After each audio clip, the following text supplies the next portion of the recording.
Hello, people. Finished a book.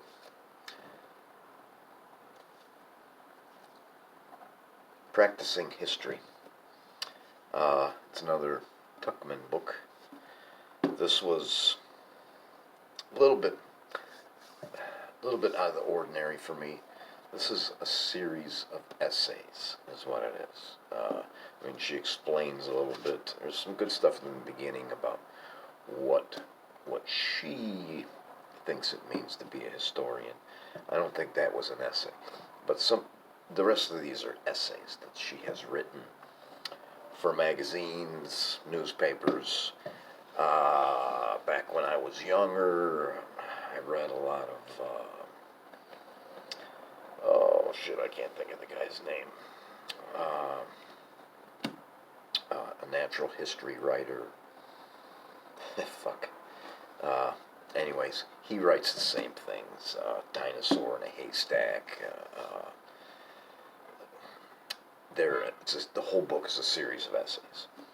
I don't have a lot of notes here, and I kind of whizzed through this really fast.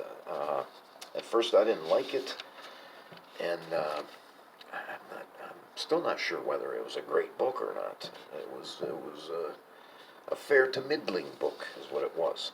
306 pages. The published date, I settled on 1981. It's one of those where it has a bunch of different dates, and it says it's the first edition. Page 19. I don't have, I got one page of notes for this.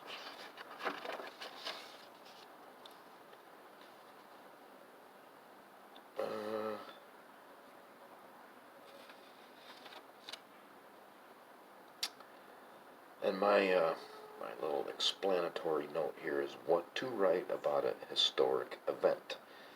The second paragraph. Even an untrustworthy source is valuable for what it reveals about the personality of the author, especially if he is an actor in the events, as in the case of Sir John French, for example. Bias in a primary source is to be expected. One allows for it and corrects it by reading another version. I try always to read 2 or more for every episode. Even if an event is not controversial, it will have been seen and remembered from different angles of view by different observers. If the event is in dispute, one has extra obligation to examine both sides. As the lion in Aesop said to the man, "There are many statues of men slaying lions, but if only the lions were sculptors, there might be quite a different set of statues." I really like that. And then she says, I don't know if this is her quote, if she got it from somebody else. Bias is only misleading when it is concealed. Everybody has bias. It becomes dangerous when your bias leads you to lying. Last paragraph, page 85.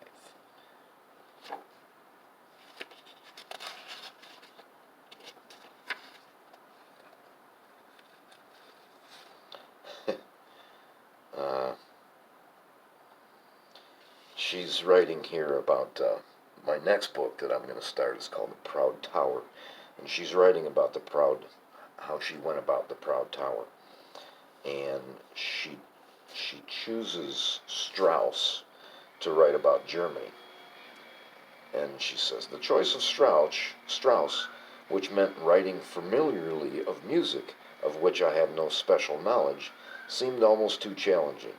The reason for it was that, since I knew myself to be frankly prejudiced against the Germans, I thought that both for me and the reader it would be fresh and interesting to approach them through the best they had to offer, rather than the worst, through the arts, rather than through militarism.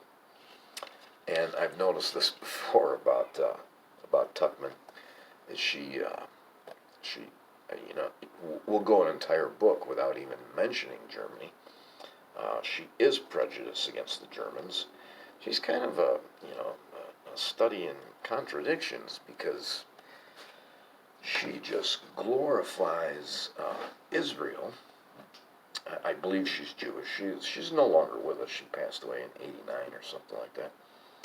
She just glorifies Israel, and I wonder if she still would, based on what's going on there now. There was a lot of things in the book that, because since these are essays for magazines and newspapers, they are opinion pieces. And I found myself in agreement with her, in disagreement with her.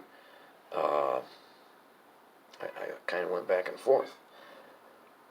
And reading about Germany is one of my favorite things.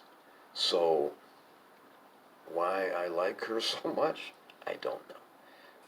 It cannot be explained. She uses the term moral eunuch when she's talking about people that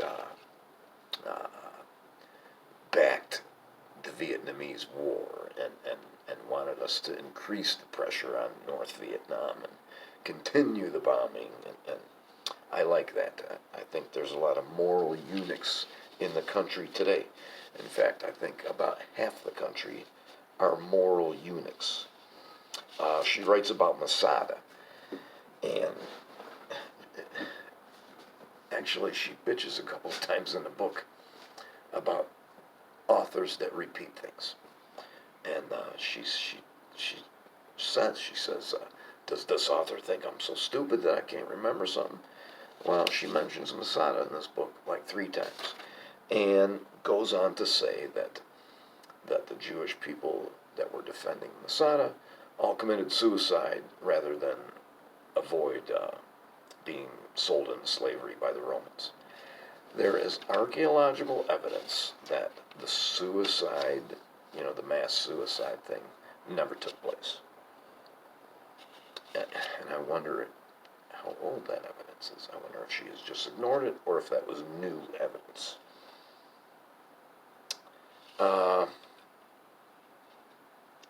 A lot in this book is about Israel and about the Holocaust.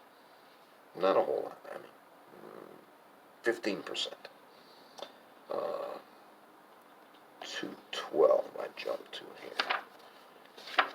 And this she says twice in the book that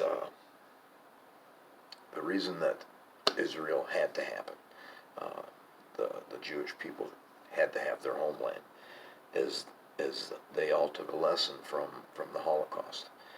And she claims that there was a lot of blind eyes turned towards the Holocaust, and goes on to say that that people in many parts of the world would have actually been happy had the Germans been allowed to complete the final solution. I think that's taken it a little bit too far.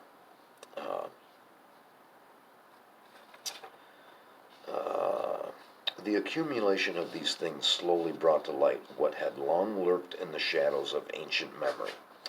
A bitter recognition that the gentile world, with all due respect to notable and memorable exceptions, would fundamentally have felt relieved by the final solution. That the Jewish establishment came to believe this about the Gentiles cannot be documented because it was the great unmentionable, too painful to acknowledge, but basically this is what shattered the faith of assimilationists and brought out the funds for support of Israel.